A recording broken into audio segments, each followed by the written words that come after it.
एक बार गौतमी के उत्तर तट पर आत्रेय ऋषि ने अनेकों ऋत्विजों मुनियों के साथ सत्र आरंभ किया।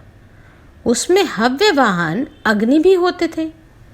इस प्रकार सत्र पूरा होने पर महर्षि ने महेश्वरी इष्ट का अनुष्ठान किया। इससे अणिमा आदि 8 प्रकार के ऐश्वर्यों की प्राप्ति हुई तथा उनमें सर्वत्र आने जाने की शक्ति हो गई। वे परम मनोहर इंद्र भवन, स्वर्गलोक तथा रसातल में अपनी तपस्या के प्रभाव से आने जाने लगे। एक समय वे इंद्रलोक में गए। वहां उन्होंने देवताओं से घिरे हुए इंद्र को देखा, जो अप्सराओं का उत्तम नृत्य देख रहे थे। सिद्ध और साध्यगण उनकी स्तुति कर रहे थे।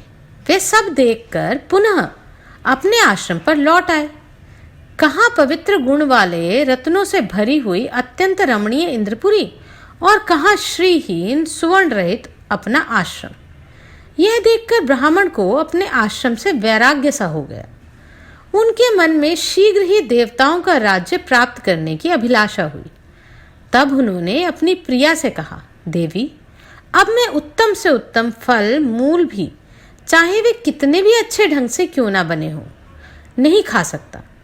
मुझे तो स्वर्गलोक के अमृत, परम पवित्र भक्ष्य भोजन, श्रेष्ठ आसन, स्तुति, दान, सुंदर सभा, अस्त्र शस्त्र, मनोहर वस्त्र, अमरावतीपुरी और नंदनवन की याद आती है।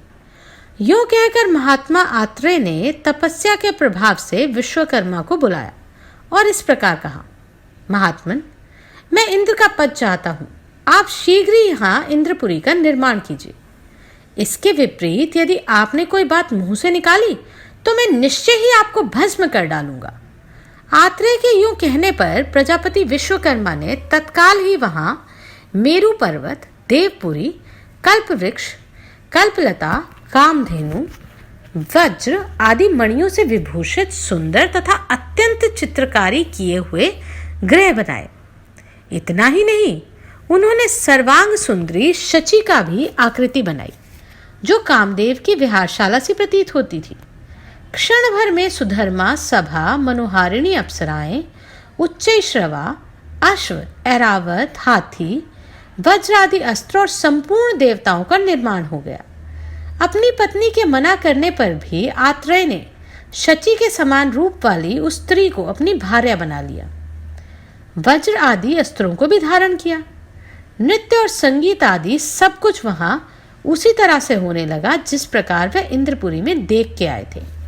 स्वर्गलोक का संपूर्ण सुख पाकर मुनिवर आत्रेय का चित्त बहुत प्रसन्न हुआ।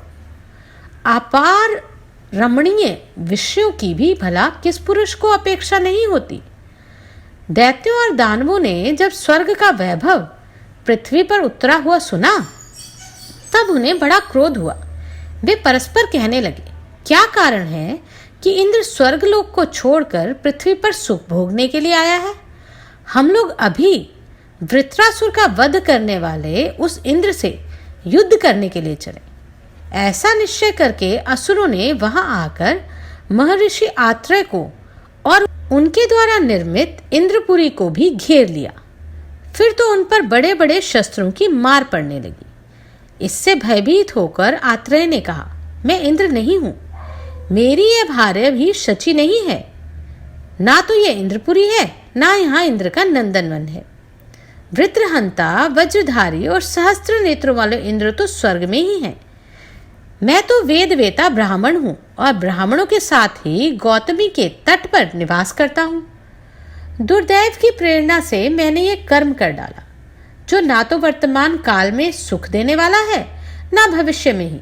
असुर बोले, मुनिश्रेष्ठ आत्रेय, यह इंद्र का अनुकरण छोड़कर यहाँ का सारा वैभव समेट लो।